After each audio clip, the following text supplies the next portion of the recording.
eu quero usar esta minha fala para fazer uma fala mais política sobre o que está acontecendo no nosso país. Nós acabamos de sair de uma eleição presidencial. Uma eleição presidencial que efetivamente mostrou um país dividido. Um país em que a presidente ganhou a eleição com 3% de votos do segundo colocado e que nós, portanto, aproximadamente 3 milhões de votos, em que nós tivemos 7 milhões de votos nulos e brancos e 20 milhões de abstenção.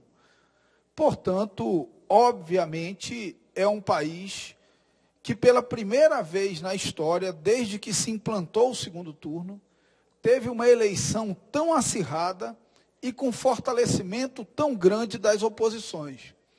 Na eleição em que o Lula derrotou o Serra, ou na eleição em que a Dilma Lula derrotou o Serra, Lula derrotou o Alckmin, Dilma derrotou o Serra, nós vimos o PSDB sair bastante enfraquecido, com uma diferença muito grande no segundo turno.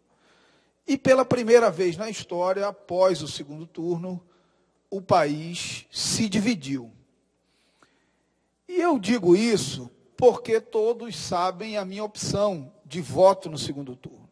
Eu não votei na presidente Dilma, mas não concordo com nenhum movimento golpista que quer contrariar a vontade da maioria do povo.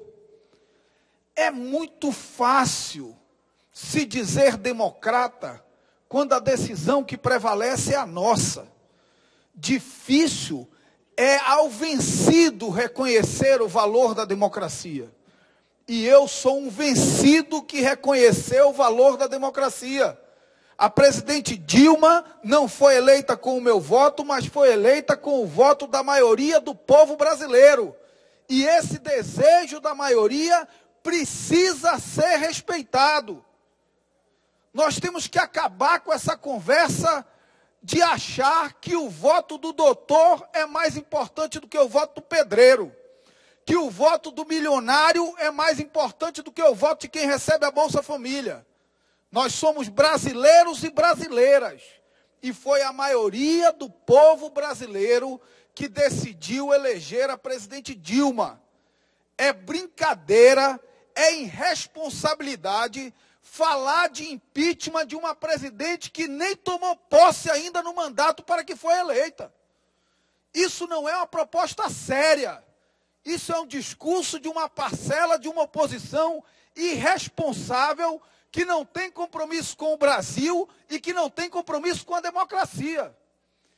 Eu sou membro de um partido que fará oposição à presidente Dilma, mas fará oposição democrática, oposição dentro das regras democráticas, respeitando a autoridade da presidente e respeitando, acima de tudo, a vontade da maioria do povo brasileiro que a reelegeu.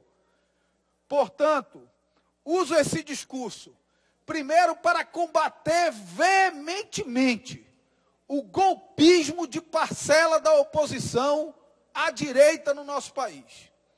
E segundo, de, por outro lado, fazer um apelo ao Partido dos Trabalhadores, que não se aproveite desse golpismo de uma minoria da oposição do povo brasileiro para atitude de revanchismo que desmoralizem o parlamento, que desmoralizem as instituições, que desmoralizem o judiciário, que desmoralizem o Ministério Público e que criem mecanismo para um caminho autoritário no novo governo da presidente Dilma.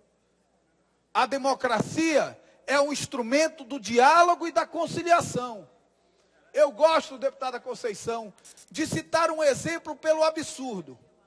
O presidente Barack Obama, nos Estados Unidos, ficou impedido de pagar qualquer conta governamental porque democratas e republicanos não chegaram a um acordo lá no Congresso americano. Isso pode parecer absurdo, mas isso é a essência da democracia. Foi essa oposição, foi essa imposição que obrigou democratas e republicanos a, pensando no país, acima de pensando nos seus interesses partidários, a chegarem a uma reconciliação, a uma conciliação, a um meio termo, a um projeto de consenso que permitisse a retomada da estabilidade do funcionamento do país. Nós, infelizmente, temos uma república fragilizada, cada dia mais fragilizada. Temos instituições que estão em processos de consolidação e que não podem dar passos atrás. E o momento que vive o povo brasileiro não permite atitudes golpistas dessa minoria de oposição à direita e nem revanchismo da maioria que ganhou a eleição. Entre golpismo e revanchismo é preciso uma palavra de bom senso.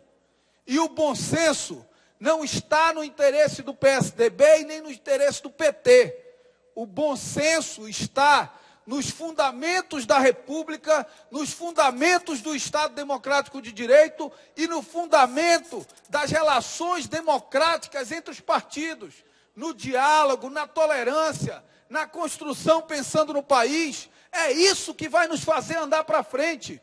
Nós não precisamos de um governo que atropele a oposição e não precisamos de uma oposição que pare o país. Nós precisamos de um governo que busque o diálogo e de uma oposição que esteja disposta ao diálogo.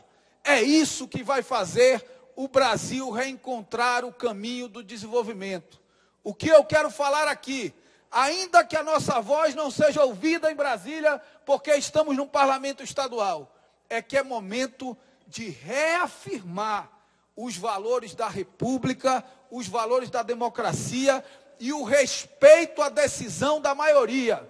A maioria do povo brasileiro escolheu a presidente Dilma e é irresponsável, repito, é absolutamente irresponsável quem fala de impeachment de uma presidente que nem tomou posse ainda para o mandato para o qual foi eleito.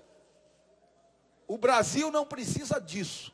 O Brasil precisa de diálogo, de tolerância, para que nós possamos retomar o caminho do desenvolvimento e das melhorias de condições de vida do nosso povo.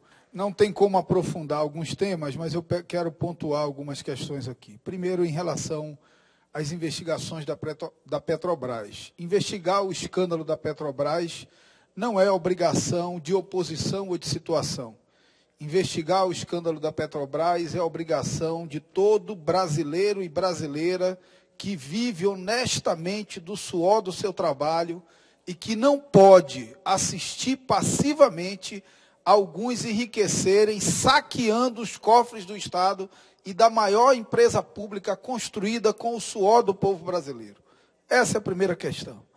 Não terei tempo de debater com o deputado Zé Ricardo em relação à economia, mas é importante registrar que o Brasil é o país com maior percentual de crescimento de toda a América Latina. De toda a América Latina. O Brasil crescerá esse ano menos do que a Bolívia, menos do que o Paraguai, menos do que o Uruguai, menos do que a Guiana, menos do que qualquer outro país da América Latina. E isso, obviamente, simboliza alguma coisa. Ainda que a situação não seja de desespero, e eu não sou um profeta do Apocalipse, mas certamente nós temos um descontrole, nós perdemos a mão na economia do país e é preciso medidas que retomem o caminho do desenvolvimento para a nossa pátria.